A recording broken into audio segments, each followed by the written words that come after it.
这期的各位观众朋友们，大家好，欢迎您收看藏人行政中央电视台本周吐蕃特华语新闻节目。本期的新闻要点有：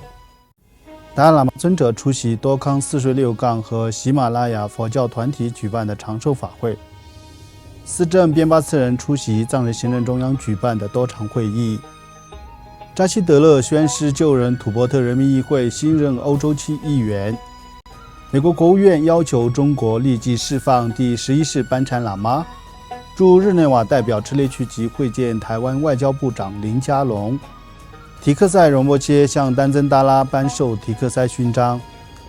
下面请看详细内容。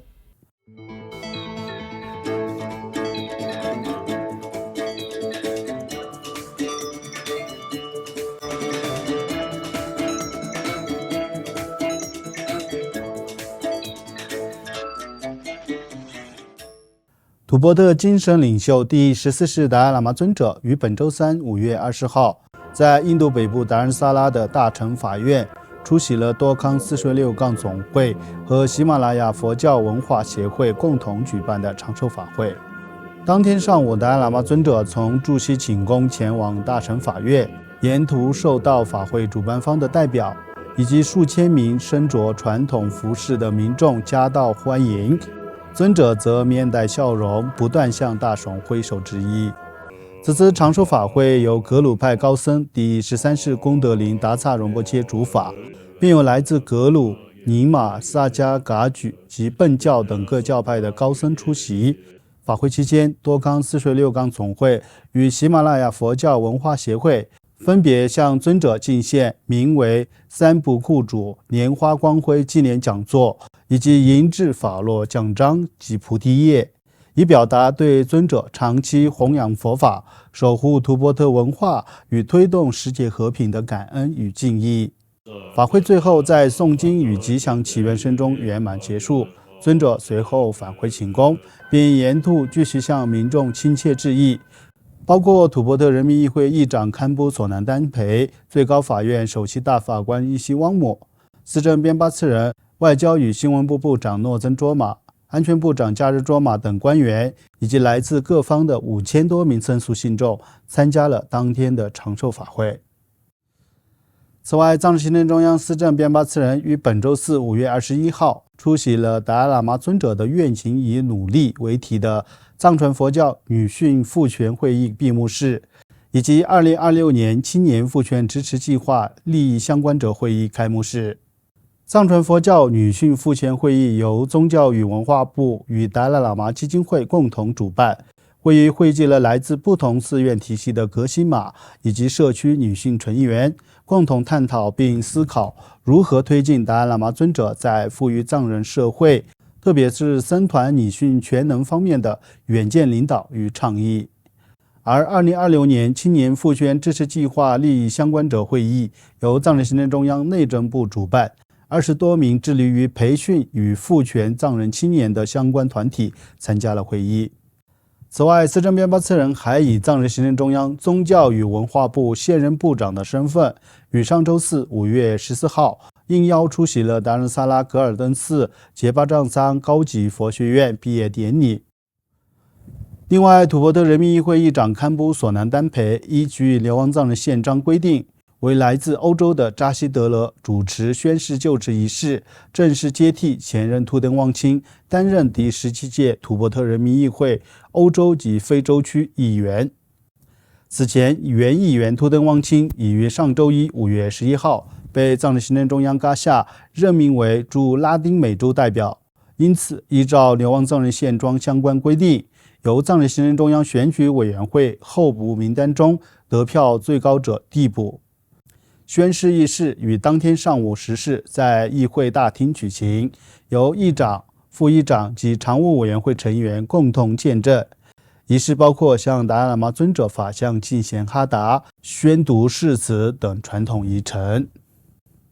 与此同时，在上周日5月17号，第11世班禅喇嘛根登却吉尼玛遭中国强迫失踪31周年之际，世界各地的藏人和支持者举办各类活动进行了纪念。对此，美国国务院于本周一5月18号发表声明，要求中国政府立即释放班禅喇嘛及其家人，并停止因宗教信仰而迫害藏人及其他宗教人士。声明特别指出，藏传佛教徒如同所有宗教群体成员一样，应该能够依据自身信仰，在不受党国干涉的情况下，自由选择自己的宗教领袖。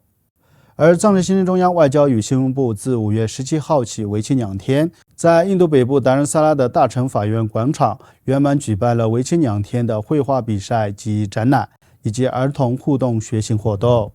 该活动旨在提升年轻一代藏人对中国绑架第11世班禅喇嘛事件的认识。藏传佛教格鲁派高僧第13世功德林达萨荣波切出席展览开幕仪式。期间，主办方共展出达仁萨拉周边13所藏人学校学生创作的绘画与艺术作品。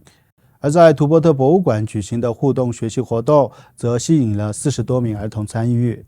在比利时，藏人行政中央驻布鲁塞尔办事处联合比利时多个藏人协会，以及总部设于布鲁塞尔的国际声援土伯特运动和隆大支持土伯特团体，于5月17号在布鲁塞尔市中心联合举行了和平抗议活动，呼吁世界各国领导人支持寻找第11世班禅喇嘛夏诺的努力。对此，欧洲委员会委员哈贾拉赫毕普此前在欧洲议会全体会议辩论后的发言中也重申，欧盟将继续坚定要求中方提供关于第11世班禅喇嘛下落及健康状况的可靠信息。1995年5月17号，在达赖喇嘛尊者认证年仅6岁的根登曲吉尼玛为第11世班禅喇嘛的3天后，他便与父母一同遭中国当局强迫失踪，自此音信全无。每年世界各地的藏人和支持者都会发起相关活动，提高公众关注，并争取国际社会支持，寻求有关第11世班禅喇嘛下落的可靠信息。另外，应台湾驻外机构的邀请，藏人行政中央驻日内瓦代表车列曲吉于上周日5月17号会晤了台湾外交部长林佳龙及多名高级官员。当天，驻日内瓦代表车列曲吉与驻欧洲华人事务联络官桑杰加共同出席了在威尔逊总统酒店举行的台湾智慧医疗与健康产业展开幕式。期间，代表车列曲吉与台湾外交部长林佳龙进行了正式会晤，双方互致问候，并就共同关心的议题交换了意见。此外，代表车列曲吉还与多名台湾驻外代表及外交部高级官员进行了互动交流。请继续收看本期节目的最后一则消息。印度东北部拉达克地区高僧第9世提克塞荣波切于本周三5月20号迎来84岁华诞，当地生俗信众为荣波切举办了盛大的祝寿活动。在祝寿活动上，提克塞荣波切向达赖喇嘛尊者办公室秘书长、尊者的侄子丹增达拉颁授了提克塞勋章，以此表彰他30多年来坚持不懈地侍奉达赖喇嘛尊者，并长期服务于流亡藏人社会以及广大喜马拉雅地区所做出的卓越贡献。该奖项由丹增达拉的妻子次仁卓嘎带领。观众朋友们，以上就是本期节目的全部内容。欲了解更多有关土伯特境内外的最新讯息，欢迎登录屏幕下方的网址。感谢您的收看，我们下期节目再见。